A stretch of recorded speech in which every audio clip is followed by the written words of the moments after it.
You said you did 194 offers in a year. I'm Yeah. sure that was not easy.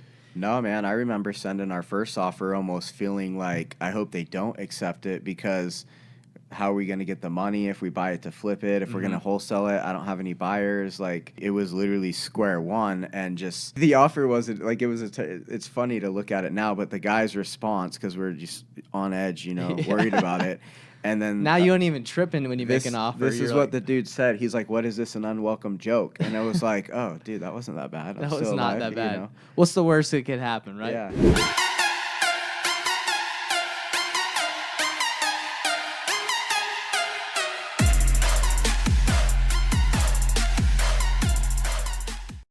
What's going on, everybody? Hey, Michael Burns, what's going on, brother? What's going on, bro? Stoked to be here. Good. Well, hey, Investor Thrive Nation, thanks for tuning in. We got my guy right here, Michael Burns. He is amazing at flipping houses. He's been in real estate for a while now, so I got him on the podcast to interview him, ask him some questions about his business, his journey, and I think it's going to be a good time. We've actually sat down a couple times for lunch, and we've talked a little bit before this.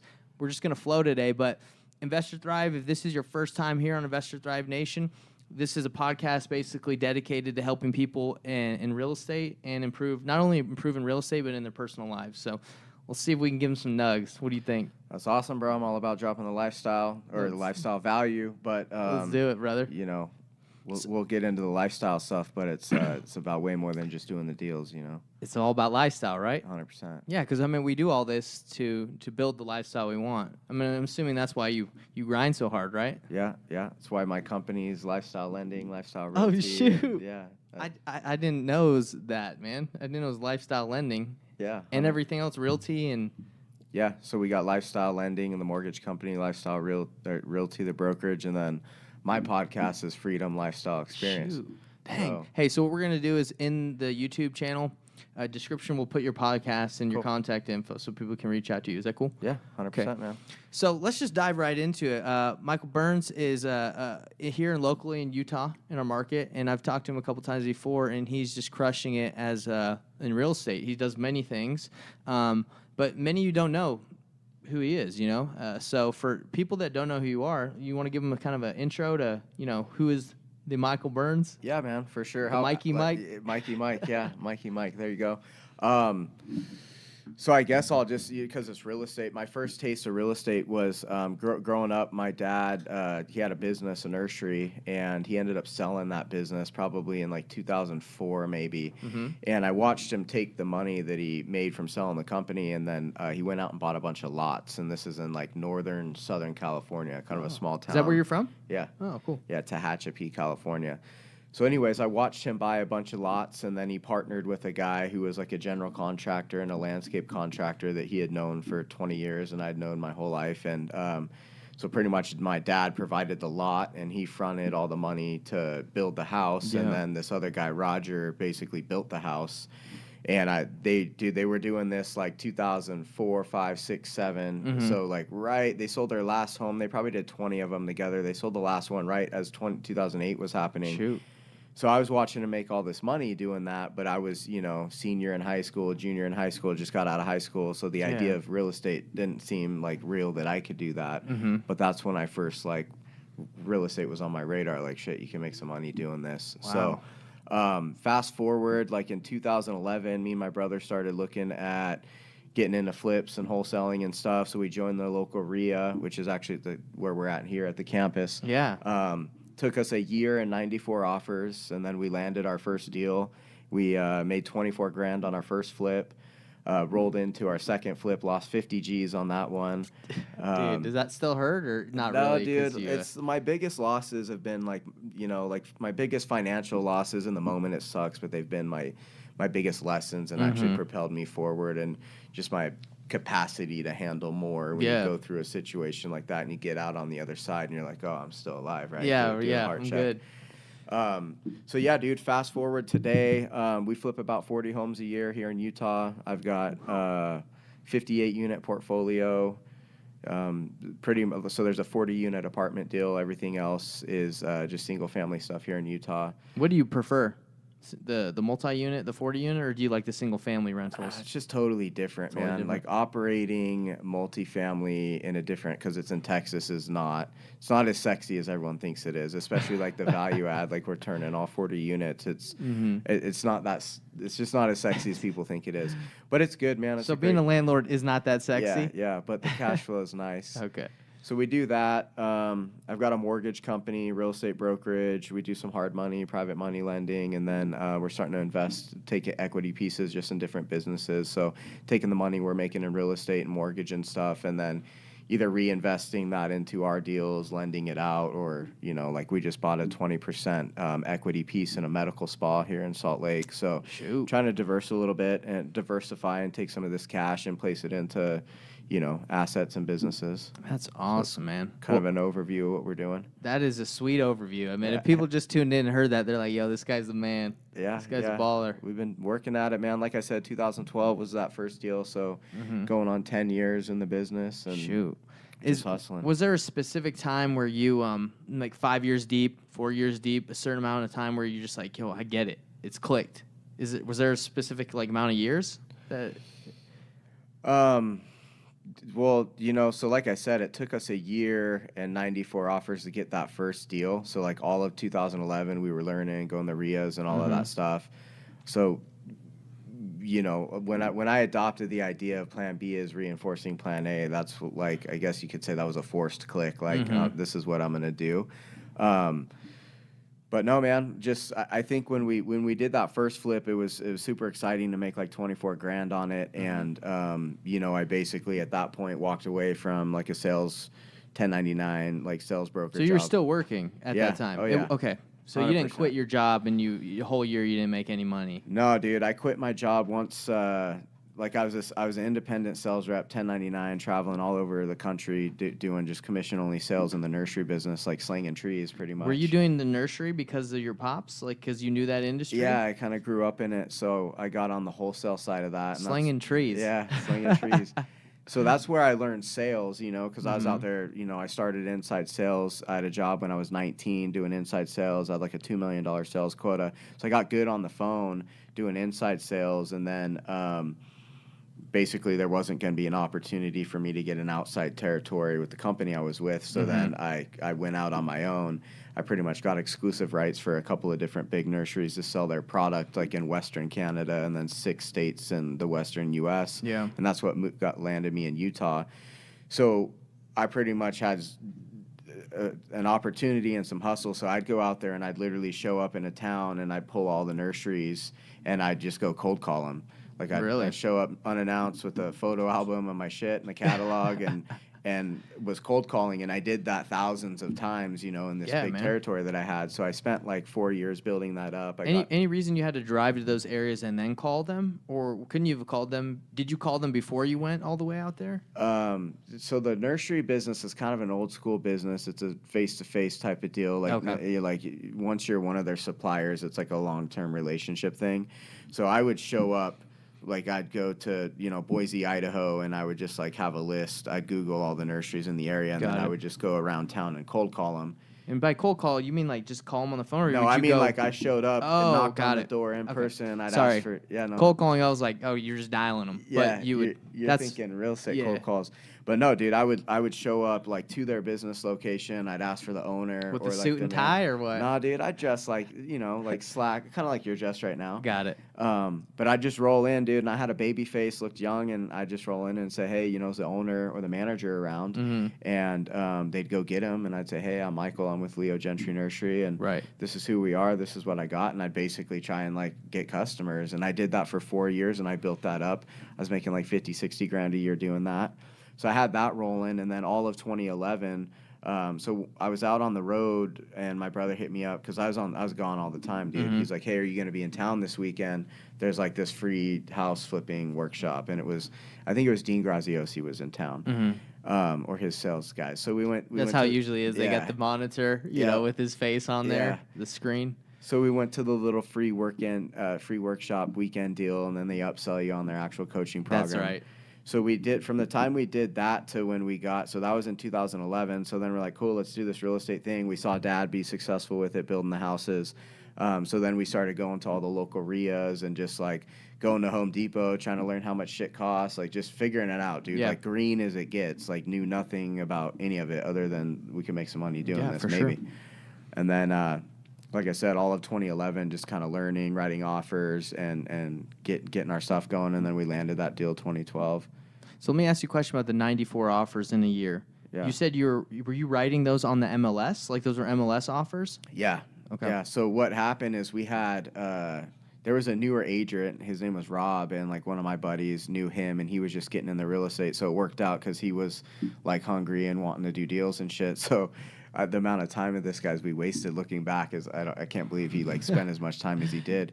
But yeah, dude, we were back then. You could buy stuff off the MLS, so like he was just writing offers for us, and every house was 20 grand, right? We're the rehab. We'd be like, oh, it's probably 20 G's in rehab. 20 grand, 20 grand. So we just slowly like learning the market, like what stuff's selling for. And he was writing those offers and submitting them for you? Yeah, writing them and submitting them. So he would have made a buyer's commission, and he was the one pulling comps and saying, hey, like ARV could be this, and we were just. Dude, learning by doing, you know what I mean? Awesome. And we just didn't quit, kept going. What's he up to now? Do you know if he's still in real estate? Yeah, I see him. He's still doing retail real estate agent stuff, you know. He's still staying strong. I guess, man. I haven't talked to him too much, but I see his stuff on Facebook every now and again, and I think he's just selling houses, like doing agent stuff. That's cool, man. Well, so I wanted to touch on this. I like what you said about when you were doing the nursery stuff when you were younger. How much do you feel like that 4 years of grinding, right, working really hard, prepared you for, you know, what you're doing now? Like, was that like sort of a college education, or? Yeah, it'd be way beyond that. You can't like. There's a lot of stuff you can't learn in a book or going to a seminar, and that's just doing it. And a ton of real estate is that too. Like, you can go to as many classes as you want. You can go to as many seminars as you want, YouTube, books, all that shit. But until you're actually like operating a flip and hiring the contractors and going through the thing, you just can't learn it unless you do it, you know, or have a mentor that you go follow with it. But just to rewind, growing up in a family that had a small business and it being like the nursery and a landscape company, it's like very seasonal, like high pressure, like the economy's not good. Like the last thing people are worried about is the trees in their yard and stuff. So just growing up in that environment, and knowing, you know, hard work and the value of a dollar and watching my parents operate this small business in a small town was the biggest gift I could have ever been given. That was huge for you then. Yeah, Wow. so just growing, you know, that's where I learned my work ethic and really understood, like, relationships, you know, seeing my dad own a small business in a small town for 25 years. Like, he made a phone call and it was done, you know. He needed an IV. He got it on the doctor's front porch at his house. That's wild, bro. Do you kind of miss that small town lifestyle? Yeah, dude. Yeah, I think the small town's cool, but it's one of my strongest. Like, I think my strongest thing is relationships and just my ability to build relationships and connect with people. And I think it's from the small town. So, anyways, I grew up in that environment, and then when I was doing inside sales, I got good on the phone and comfortable making calls and doing that, and then like progressing to doing sales calls face to face in person. You know, cold calling, just showing up. So all of that definitely gave me a really good, strong skill set to roll into real estate, because with real estate, you got a little bit of everything, you know.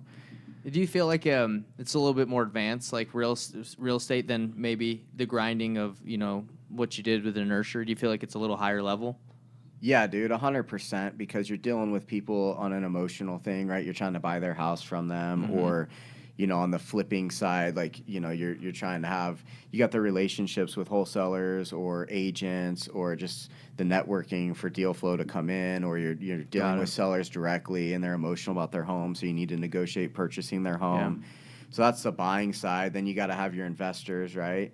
So you got to have building the relationship and raising the money. That's a skill set within itself. And then being able to find contractors, manage contractors. So definitely a higher level. Yeah, contractors is a tough breed too. You know what I mean? Dude, I mean, that's your realm, right? A lot of people probably think fix and flip is, you know, just find the house, right? But it's not even over at that point. Nah, dude. Everyone says, you know, you make your money when you buy a house, but I will tell you, you keep your money on executing on the deal. You know, I bet you got some horror stories with those flippers, with the contractors. You know. Yeah, dude. I'm in the middle. I've never sued anyone in my life until right now. I've got a contractor that burned us for about 60 or 70 grand between the money that he had and that he walked with and like the work that he didn't do, and then like the work that we had to tear out. Like I had to tear out two showers. We had to take all the cabinets out. They templated the quartz countertop strong. So between like the money he had and the shit that we're redoing. Was this a new guy that you've never worked with, or did He was newer, so he painted our medical clinic office that I was telling you about, and did a good job on that. And then he was about 70% of the way through with one of our flips. So then I gave him another deal that was about an $80,000 remodel, and that's when the wheels fell off with everything. Dude, that is crazy. So, man. but yeah, the contracting piece is challenging, man. Well, just to rewind back a little bit on why I asked you about, why it was the nursery business, was that maybe a little bit prepared you for where you are now, is because I just met with some guy in my ward, in my church. He's like a younger 18, 19-year-old guy. He wants to get into real estate. And I did door-to-door sales for 6 years. So it's kind of the same thing, right? You knock on someone's door, you're cold call, you have that communication. So I was like, hey, man, I think you should go out for a summer and just try. That's what I told him. I said, you should probably try and up those communication skills, go sell some solar. And I recommended him, one of my bosses I used to work for. And I think that's like a good stepping stone, whether it's the nursery thing and, getting, I guess, learning how to communicate and then getting into this business. I'm not saying you shouldn't, but, I thought that helped me a lot, to communicate and do the door-to-door before I got into this. Dude, door-to-door is like the holy grail of all sales in terms of, like, you got to man up and do it, because it's face-to-face. You're on their doorstep. Like, I think door-to-door sales is an intimidating thing as you'll ever do in your life, maybe next to public speaking. Yeah. But not only is it teaching you the communication skills, because you're gonna get hit with rejection immediately. Like, why are you on my door? Like, get out of here. Blah blah blah. Every door is almost a different objection, right? Different person. Yeah. So you're learning the communication skills, but also how to read people, how to deal with different personalities, which is all good. But more importantly than that is the mindset piece to it. Oh gosh, like your ability to deal with rejection and your ability to just understand that it's, to separate, like, this isn't a personal thing. 100%, dude. And the discipline of, eating shit and being told no, because on doors you're, out of 20 maybe you get inside on a couple of them, right? Right. Yeah. So just, I think the discipline and the mindset that's going to come from that, and doing those reps and then showing up and just going into it knowing, like, I'm going to hear no 20 times to every one yes. Exactly. That's, like, invaluable. Yeah, and that's why I'm kind of harping on this, because I didn't know your journey before you got into real estate, and it was like a door-to-door thing, like, pretty much. Yeah, dude. Yeah, you were cold calling, and that takes balls to, like, go into a freaking nursery in a random town and be like, let me talk to the manager. So it seems like that got you ready for what you're doing, now. Yeah, 100%. The relationship base.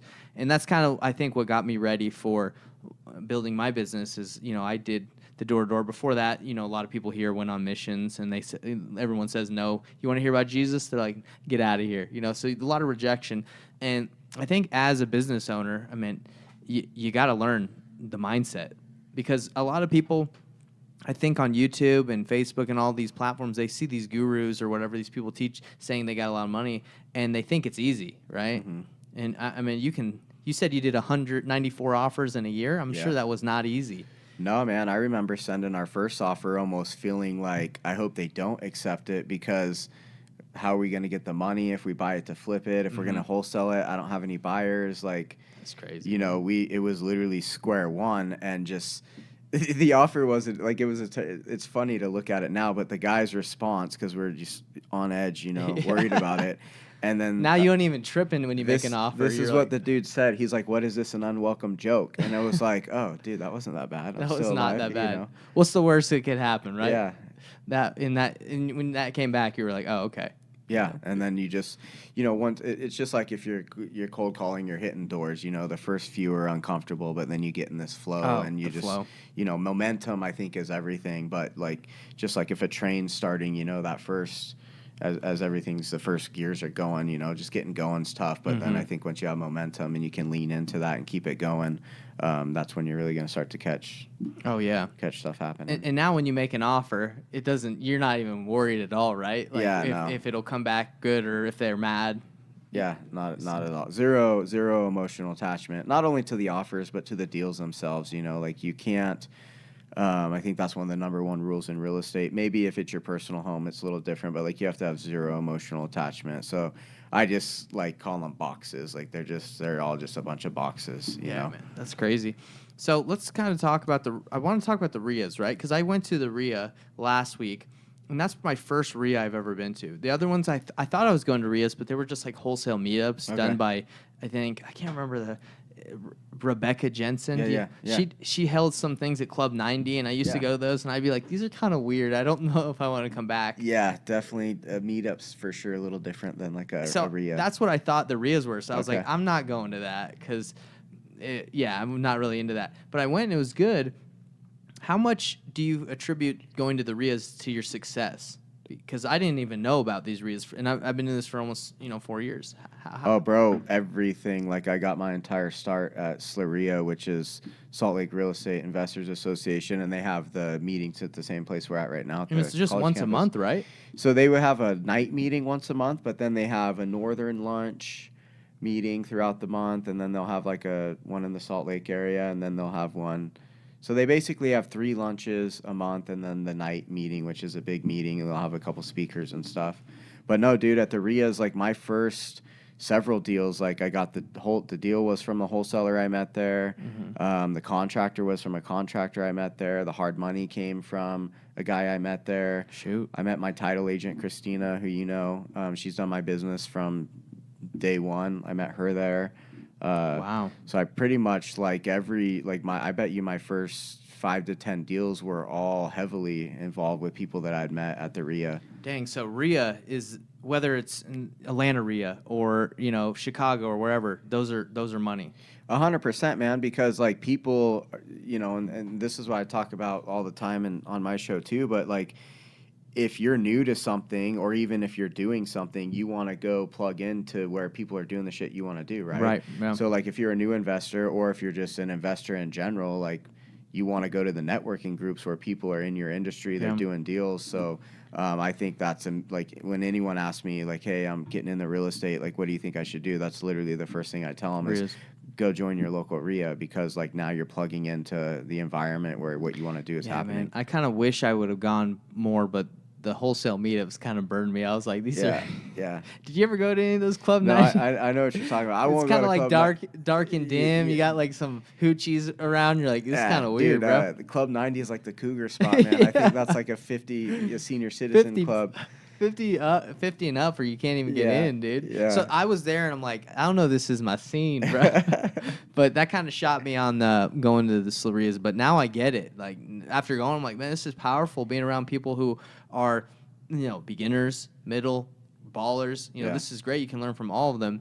So one thing I'd recommend Investors Thrive Nation, along with getting a mentor if you even need one, go to a RIA first and see if you can pick up some stuff that way. Well, and dude, like a lot of my early on mentors who are now really, really good friends of mine, I met through RIA, right? There you go. Because again, if you're looking for a mentor, which is one of the best things you can do no matter what you're doing, but like that's how you're going to find a mentor. You're going to go to a place where people are doing what you want to do. Amazing, bro. That's a nugget right there. 100%. I had no idea. And like I said, I've been doing this for a while. The reason why I went is Christina was on the podcast last week, and she's like, you should go. And I was like, Club 90 in my head. I'm like, I don't know.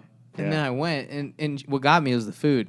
She's like, we're going to have some free food there. And I was like, all right. Yeah. Well, there's probably, 80 people there? Oh, man, it was great. Night? Yeah, I talked to tons of people there, and everyone was so nice, and everyone wants to help you succeed. So definitely sweet. And I'm a part of other masterminds that I paid for that are specifically wholesalers, and those are great too. I mean, networking, I don't know if you can stress enough how important it is. It's huge.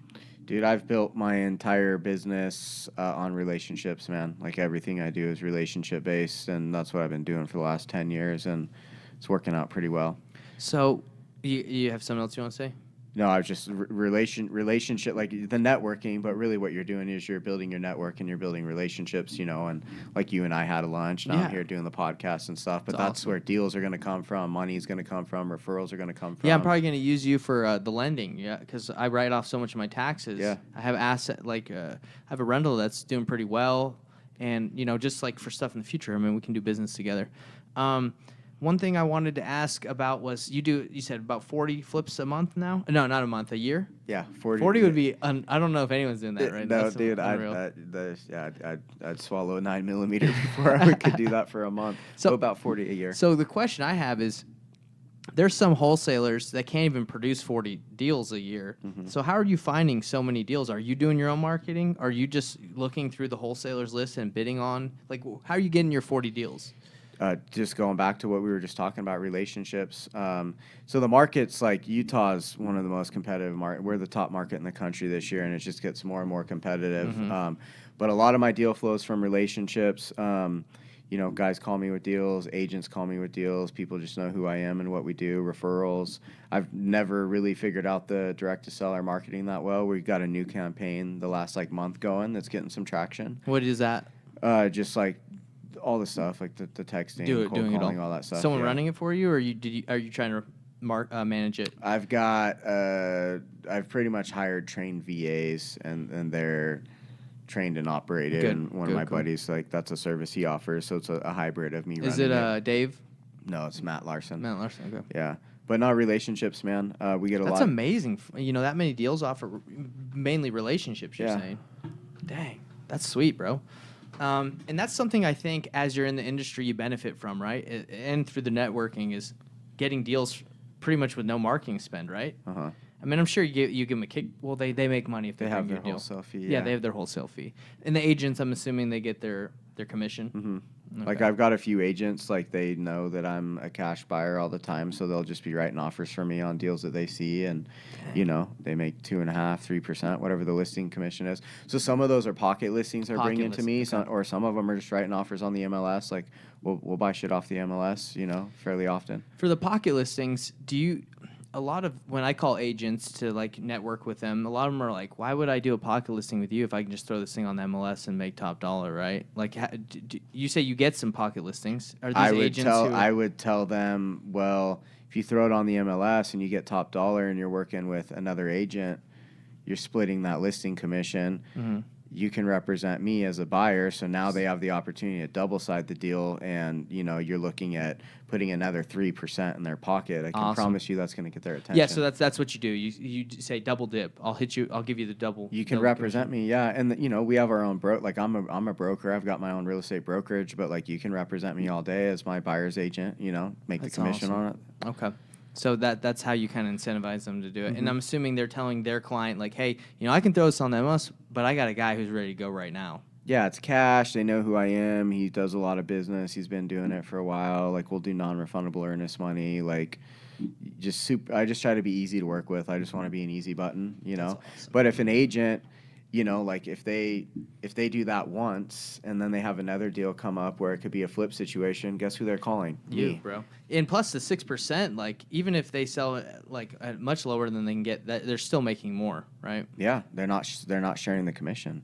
That's awesome. Yeah, that's sweet, bro. Or if it's just even just again the relationships and having a name in the community, if someone knows that we're a buyer and they're looking at our cash offer maybe versus somebody else, and there's a relationship there. People know who I am because I've been going to the RIAs and just building my brand and everything.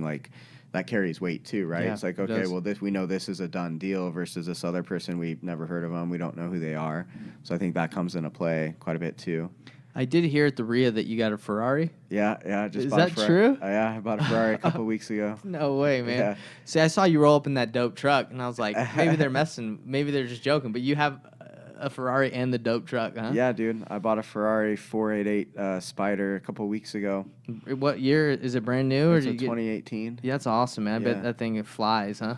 Well, it's been so cold in Utah, I haven't been able to really get out. When we took delivery of it, me and my wife were driving around, and I stepped on it, and it put us sideways pretty good because the tires don't get traction. In the cold weather. You're not trying to mess around here. Yeah, but I didn't know that because I never had one before, so it scared the shit out of me, and kind of I was like, all right, I need to tone it down a little bit. But so let's talk about that because that's interesting. I mean, this is lifestyle, right? Yep. That's why you're working hard. I'm sure a lot of people not only is Investors Drive Nation interested in this stuff, but they're probably interested in the lifestyle that you live. So why the Ferrari, over any other car? Did you have any other ones that you were thinking about? Well, the Ferrari, really, it's a strategic thing, man, and a marketing thing and a branding thing. So 100%, brother. It's a Ferrari, it's badass, but I'm more of a watch guy, dude. I like watches. What you got right now? I'm wearing a Rolex Datejust right here. Shoot. But with the car, so what was that? Just curious. What do you mean? The watch, how much? It was $12,000. this one. That feels good, don't it? Yeah, like it does. having that on the wrist, is that like I'm the man? Maybe not I'm the man, but it's a reminder of who I had to become to buy it. And then also, like, if I'm going to wear a watch like this, then I better be acting like a dude that wears a watch like this. What is it? What do you mean by that? Like acting like a guy that wears a watch like that? Like a nice guy or? Like if I'm wearing a Rolex watch and like I'm not being reckless with my money, I can afford this, and like I know who I had to become to be in a position to drop 12 G's on a watch. Like it's not a big deal. It doesn't change my life at all. Like it's like a trophy and a reminder, you know, plus it's an awesome watch. Yeah, and that thing is slick, like man. if I'm sitting down in a business meeting and someone sees that I'm wearing a Rolex, like it's a sign of success, right? So it's kind of a piece of credibility as well. Yeah. And do you feel like things like the Rolex or the Ferrari, as you know, like, hey, I don't need those things, but they are kind of help me with the marketing. Does it help? Yeah, man. I mean, with the watch, so I'm part of different masterminds and groups and stuff, but like the reality is if you're sitting down with someone and you notice he's got a nice Rolex watch on, you're gonna there's a level of credibility there because it's a success symbol and it's a success sign. So to circle back with the car, like, you know, we're really going heavy and scaling our mortgage company, and just like, you know, I got my podcast. I'm very active on social media. I'm really building my brand and just being out there. And so yeah, it's a Ferrari, bro. No one doesn't not want to drive a Ferrari, right? That's awesome. So it's awesome to have it. It's cool to have it, but I'm not a huge car guy, and it's not like I've been dreaming of having a Ferrari forever. But it's a reward for myself. It's again, like, who I've had to become and the guy that I've had to develop and build myself into to where I can afford to buy a Ferrari, and it doesn't move the needle on my financial situation. It didn't hurt. Yeah, it's like that whole thing is a reward within myself, and it's cool to have it. Like I work hard, you know, I work till 2 a.m. regularly, so I can have nice shit because why not? It's part of the lifestyle thing, but also it's a very strategic thing with my brand. And if I'm trying to recruit loan officers or realtors to our company and they see I'm wearing a Rolex, they see I got, you know, 58 unit portfolio, they see what I'm doing, I'm driving a Ferrari, it's like this dude's successful, he knows what he's doing. And people want to be around success. They want to be part of success. But since I bought the car, I had 2 people to reach out to me online wanting to invest money in my deals. Wow. And it's just it's one of those things like it'll pay itself back. Wow. Yeah. And I have a coach that I pay, I pay for his coaching, but we're friends now too. And his name's Albert Preciado. He's got the Mortgage Guys, which is a really big mortgage company in California, and he's got a brokerage too from the real estate side. So he's minus the investments, he's doing what I'm doing.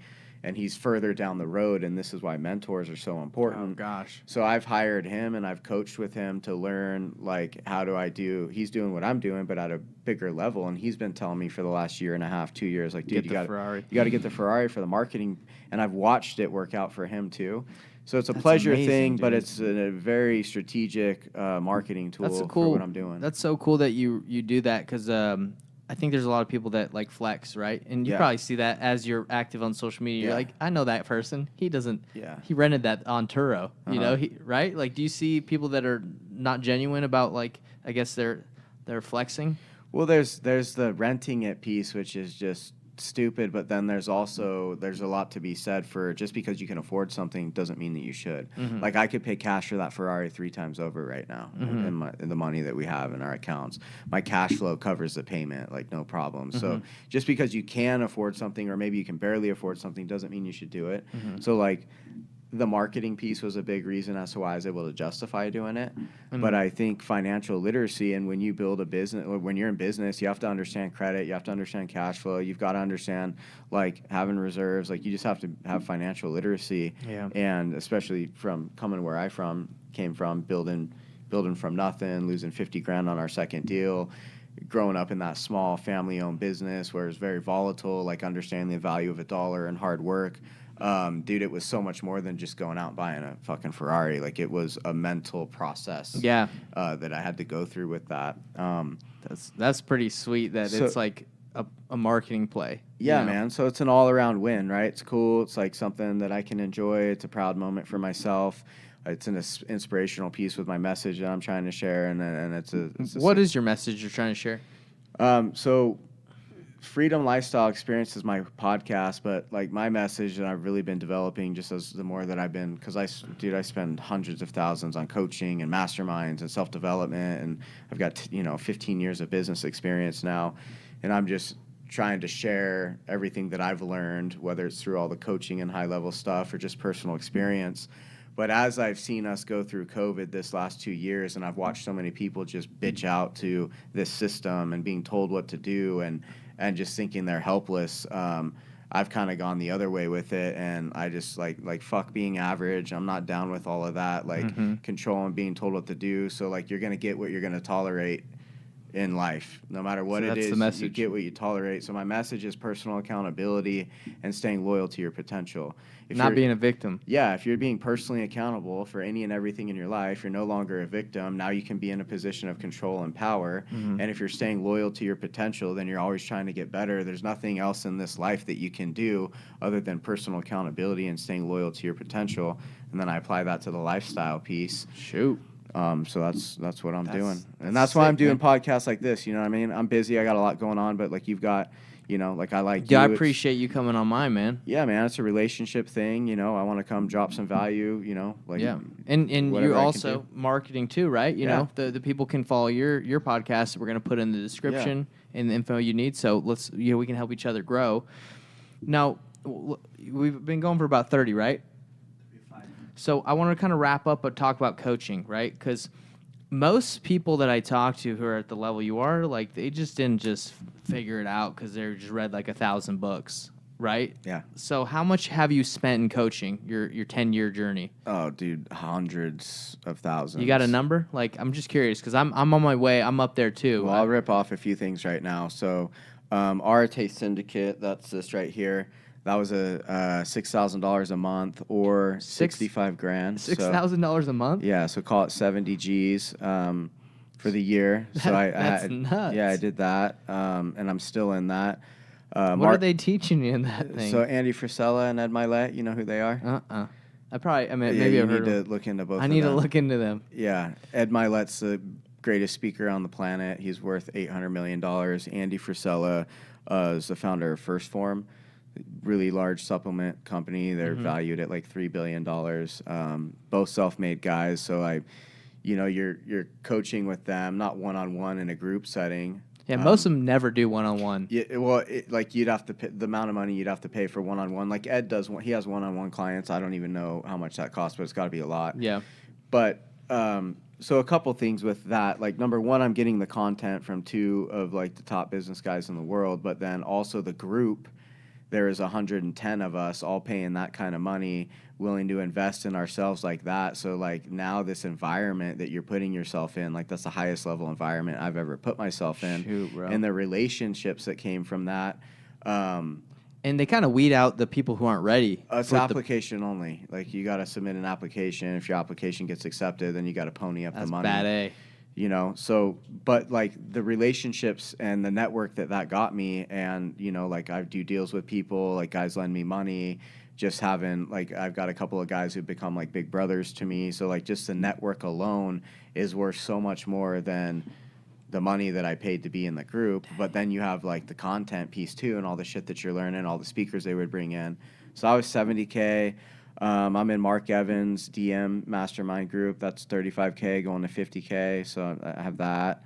I've done multiple Grant Cardone 10X, $10,000 tickets to his events. I was in Tim Brott's mastermind. That was 25 G's for the year. So, I mean, just those things alone were 150, 200 grand, Totally worth it all.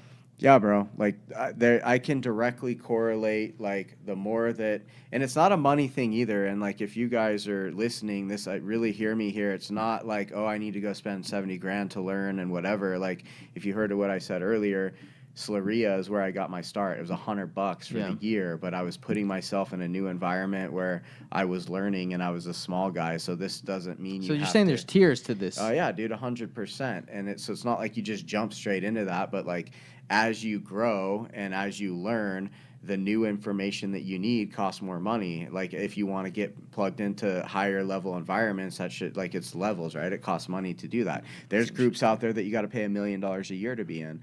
I don't know about them because I'm not on that level, right?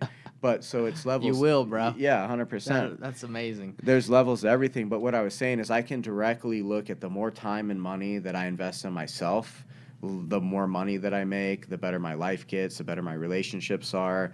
Everything gets better. So the more that I invest in me, the better everything else Are they gets. dropping like some amazing like morning routine or schedule where you're like, if you do it, you just see automatic results? Or is it mainly just being in the network and learning, consistently growing with these guys? It's the network, man, and like at the end of the day, you just realize like you could be sitting with a guy that's worth $100 million, and he's just a regular fucking dude. Yeah. There's nothing special about him other than they execute, and they're constantly, like, to go back to what I'm saying, they're like taking accountability for everything, and they're staying loyal to their potential. They're always trying to do more, get better, like refine their systems, their processes. You got to have balls. They're taking risk.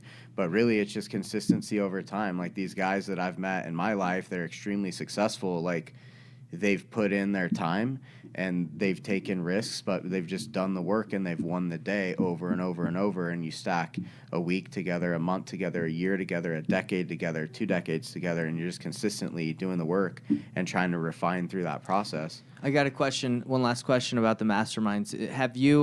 Is there a time where you're in a mastermind, you're like, hey, I've kind of moved on from this group. I think I can go to a higher level. And there's no hard 100%. feelings. You're just like, hey, I'm moving. Dude, not only masterminds, but there's relationships like that too. Like what got you here is not going to get you there. And like not everyone's coming on the journey with you.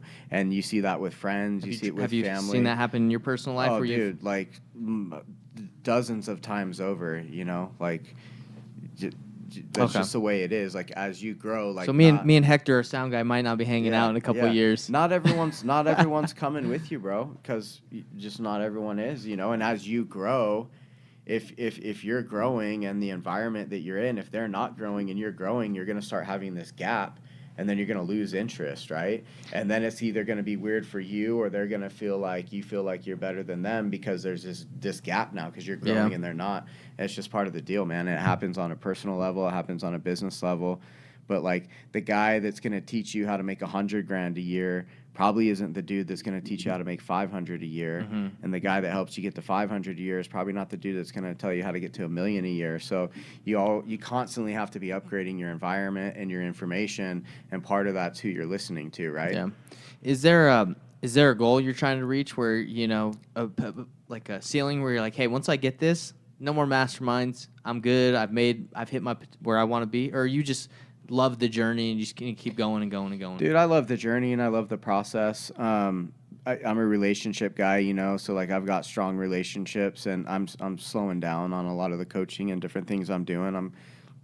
I've got my Arate group that I really like. I really like the DM fam with Mark Evans, and then I'm starting to do just more of trying to create the space myself. So, especially here locally, trying to be the guy instead of going and looking for the guy. So we're doing our monthly meetups. I got my podcast. I'm probably going to start doing like some, weekend workshops on flips and different things and just trying to spread my message. That's sweet, bro. But yeah, dude, like I said, man, like if you're staying personally accountable to everything and you're staying loyal to your potential, you're always trying to do better. Like everything else will take care of itself. That's what's up, brother. So, hey, we got to stay connected because you're going places. It sounds like it. Let's do it, bro. That's awesome, man. Well, this has been awesome. I feel like it's provided a lot of value. Hector, I don't know if many comments came through, but they couldn't even think of what to ask because the value was too strong, brother. Yeah. No, man, it's like walking away with the show. I think mindset. It doesn't matter what vehicle you're in. If you're wanting to do wholesaling, like you're talking about, if you're wanting to do flipping, mortgage, buy and holds, whatever it is, there's all these awesome vehicles that can drive 100 miles an hour, that can get you all sorts of money. But like if you don't know how to get it out of park, it doesn't matter what vehicle you're in, and that's where the mindset comes into play and like the personal identity. So yeah, it's about more than just like learning the flip houses, because like if you don't have the mindset of like I need to build the relationships, or you don't have the mindset of like what's going to happen when shit goes wrong, yeah, or you've got a flood, or you have a $10,000 sewer line that you weren't planning on. So mindset mindset is huge. I'm Sit assuming down. that you've learned through your coaching and as you've grown, like they're hit on that about probably a ton. It's the foundation of everything, man. Like, Mindset. Mindset and attitude and relationships. Yeah, because Investor Thrive Nation, like, well, that's what I'm doing is I'm teaching people how to basically learn how to get into wholesaling, fix and flip, just the generic base stuff. I'm not some crazy guy that's up there, charging people $1 million or, maybe one day, we can be in that $1 million group where if we ever find it, right? But I think, like you said, there's tiers of that stuff, and it's important to get started. I talk to a ton of people that want to learn about what I do for coaching, and they're in this analysis paralysis. They just watch videos and they're just consuming information, but they haven't even made a call to a seller yet. Yeah, dude, they're worried about their business card and their logo and their LLC and their website, and I always tell everyone that none of that shit matters. Go find a deal. Go find a motivated seller. And those are just distractions because they're scared of doing the true work. Yeah, I had one guy hit me up. I'm like, so what have you done so far to get your real estate business set up? He said, I hired a graphic designer to build me a sweet logo. Yeah. I'm like, brother. Yeah. That ain't getting you even remotely close to getting a deal. That's not even important. Bro, I don't have a business card. No, I do not have a Your brother does. He gave me one. Yeah, I don't have a business. None of that shit matters, man. Build relationships, go talk to people, and find solutions for people. If someone's in a distressed situation and you can come help them and provide them a solution, that's all you're looking to do. Go find people that need help, that are in a rough situation, and provide a solution to them, and you're going to get paid for it. That's awesome, bro. Well, it's been super valuable, and honestly, we might need to have you back, bro.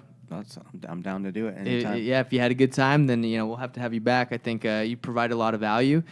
So, Investor Thrive Nation, we want to thank Michael Burns for coming on here and crushing it, and we'll see you next week. Sounds good, man. See you guys. Oh, go ahead. Say what you got to say. I was just going to say, my Instagram's shut down right now, but I put out a ton of content on my social media every day. So on Facebook, I'm at Mr. Michael Burns. And then check out my podcast, Freedom Lifestyle Experience, if you look kind of like the message I was talking about today with the mindset, relationships, coaching, all that shit. That's the stuff that I'm talking about. Yeah, bro. And, listen to Nathan, what he's got going on. Because like you said, there's, levels to this. Well, there's levels to everything, but you don't need to reinvent the wheel. Just get on the wheel, and a guy like this can help you get on the wheel and help you get started and rolling. 100%. So we'll put your stuff in the description. Cool. And just send it to me so I can just know exactly what to put in there. And then let's grow your network, because honestly, from this podcast, it sounds like your net worth is your network, right? Or your network is your net worth. 100%. So let's freaking grow it, brother. All right, man. All right. See you guys later. Later.